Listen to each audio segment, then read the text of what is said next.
él tiene muchas causas, en algunas ya fue condenado, en varias a reclusión perpetua y en otras todavía está con prisión preventiva porque son, él es responsable de cientos de crímenes, desapariciones, asesinatos, en algunas ya fue condenado, la mayoría de esas son las causas que están en el Tribunal 1, que decidió otorgarle prisión domiciliaria en algunas de las causas, pero en otras no, si bien esto es medio complicado, pero lo cierto es que es así, es como que van resolviendo de apartes, pero lo cierto es que hay un juez, el juzgado número 3 de Ernesto Kreplak, que resolvió también no darle una prisión domiciliaria y resolvió permitirle que vaya a un hospital de afuera de la cárcel, porque él en parte se está poniendo en una situación de salud que se está agravando porque con una persona de edad avanzada que está en huelga de hambre hace varios días, su situación de salud, él mismo se está generando un perjuicio en ese sentido, entonces el juez ordenó que mientras siga esta situación vaya a un hospital con la indicación de que sea alimentado por la fuerza de ser necesario, también señalando que no le daba la prisión domiciliaria porque él está también fingiendo su situación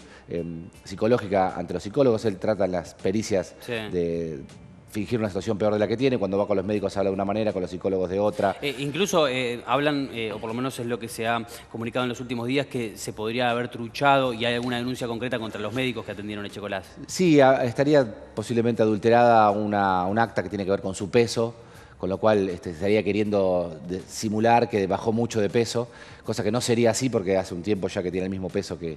O sea, otras actas dicen que ya tendría el mismo peso que tiene ahora hace tiempo, digamos, ¿no? Para nosotros es preocupante esto, ya que estamos en un noticiero que habla de la provincia de Buenos Aires. La provincia de Buenos Aires, en cuanto al terrorismo de Estado, tuvo una característica distinta y especial, diferente a todo el resto de las provincias, que fue que las Fuerzas Armadas decidieron que el aparato central del terrorismo de Estado no iba a estar, como en el resto de las provincias, en sedes o bajo el mando directo del Ejército o de la Marina, por ejemplo, que fue en la mayoría de los otros casos, sino que acá estuvo en cabeza o bajo la dirección o en los espacios físicos de la policía de la provincia de Buenos Aires. Del que Echecolás era el jefe en ese momento. Echecolás es el último jefe vivo de aquellos, ¿no? La policía tuvo un interventor militar que fue Camps, que falleció, y tuvo también otros jefes que han fallecido ya. Echecolás es el símbolo, el último jefe vivo de la policía de la provincia de Buenos Aires, que fue, como te repito, a diferencia de otras provincias, la policía provincial que tuvo a su cargo el 70% de los centros clandestinos de detención. Como te digo, en otros lugares estaban en dependencias del Ejército, de la Marina o hasta de la Fuerza Aérea, ¿no? Y la preocupación, digo, se suma porque ha habido varios casos en el último año de prisiones domiciliarias para ex represores. Digo, ¿vos crees que hubo un cambio de política, como se viene denunciando, en relación a estos temas? Sí, primero, hay ya 462 prisiones domiciliarias, lo que implica aproximadamente entre un 40 y 45% de todos los represores que están con prisión preventiva condenados. Y eso está bueno marcarlo. Nosotros no salimos a cada rato, cada vez que hay una persona con prisión preventiva, un represor con prisión preventiva a reclamar. Lo que pasa es que en este caso creemos que nosotros que no se dan las condiciones. Miguel Echecolás no tiene las condiciones médicas, de salud, por las cuales no puede ser atendido en el Servicio Penitenciario Federal, como se viene atendiendo hasta ahora, porque hace años que vive en el área de sanidad. Pero si las tuviera, porque, a ver... Si las tuviera sería otra circunstancia parecida quizás a otros los represores. Porque, a ver, el mensaje común, el que se está leyendo en las redes sociales últimamente y demás es, bueno, ¿cómo puede ser que un genocida no cumpla prisión común, digamos, que se vuelva a su casa? Y casi que ni se estima esto del estado de salud o de la edad, digamos, bueno, es un derecho, estamos de acuerdo, pero que primero se pone lo que él cometió, los delitos de lesa humanidad. En ese caso te consulto, ¿cuál sería la posición tuya o de las organizaciones si Miguel Echecolás verdaderamente estuviera mal de salud? La misma que con el resto de los represores, si son situaciones que están establecidas claramente, enfermedades terminales o enfermedades gravísimas que no puedan ser tratados, bueno, no ha habido en general oposiciones a esas circunstancias, digamos, ¿no? Pero creen que acá se está falseando. No, se está falseando, lo han dicho las pericias. Además, una cosa para tener en cuenta, Miguel Echecolás ya tuvo una prisión domiciliaria y ella la violó. Digamos, cuando vemos a veces represores que están paseando el perro o de compras, los denuncian y vuelven a la cárcel.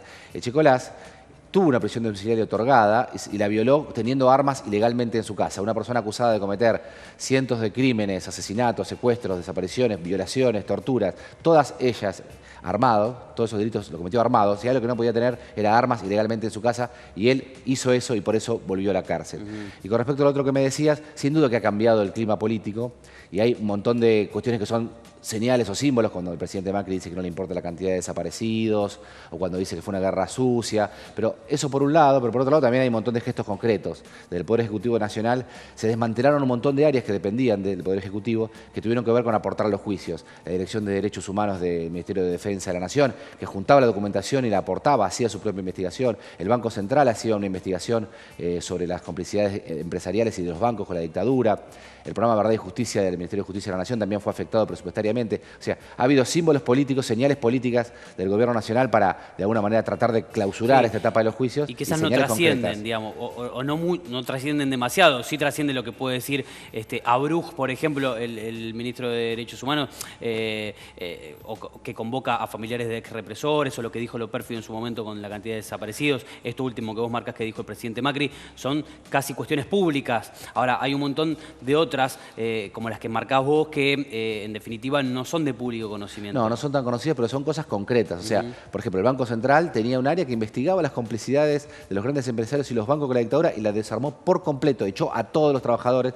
Luego la Asociación Bancaria hizo un acampe en el banco durante semanas y reincorporaron a casi todos o a la mayoría. Y bueno, esto fue una señal clara, no quiere que se investigue. Y lo mismo en el Ministerio de Defensa, ¿no? O sea, la documentación que tenía la dictadura necesita un análisis minucioso, que no solamente lo hace la justicia, también lo hacían organismos del Poder Ejecutivo. Eso también lo intentaron desmantelar. Son señales concretas de que quieren de alguna manera cerrar esta etapa de juicios, y el Poder Judicial, o una parte del Poder Judicial que se acomoda rápidamente a estos tiempos políticos, algunos porque se acomodan y otros porque coinciden más con aquel periodo de impunidad que se cerró hace ya unos años, pero bueno, hay cuestiones también ideológicas. El Poder Judicial también ha tenido su parte de responsabilidad.